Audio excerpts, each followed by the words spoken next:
छत्रपती शिवराय म्हणजे महाराष्ट्राचं आराध्य दैवत।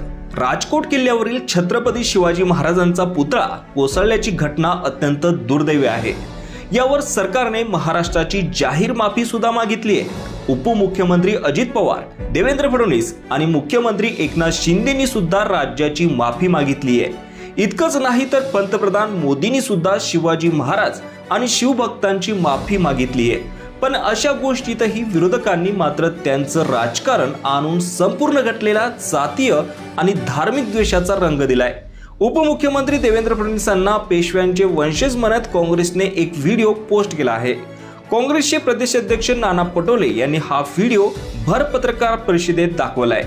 सदर घटनेवर उपमुख्यमंत्र्यांची जात काढून जातीत भांडण लावण्याचं नीच कृत्य या नेत्यांनी केलंय।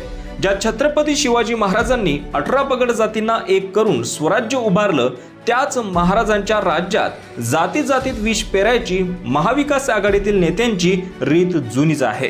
पण आज अशा गंभीर प्रसंगातही एका अख्ख्या समाजाला बदनाम करायचे गलिच्छ राजकारण करताना महाविकास आघाडीवाल्यांना काहीतरी वाटायला हवे।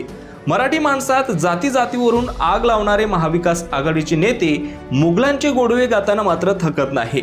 या प्रसंगातही औरंगजेब आणि मुघलांनी शिवाजी महाराजांचा कधी अपमान केला नाही अशी गरळ संजय राऊतांनी केली होती।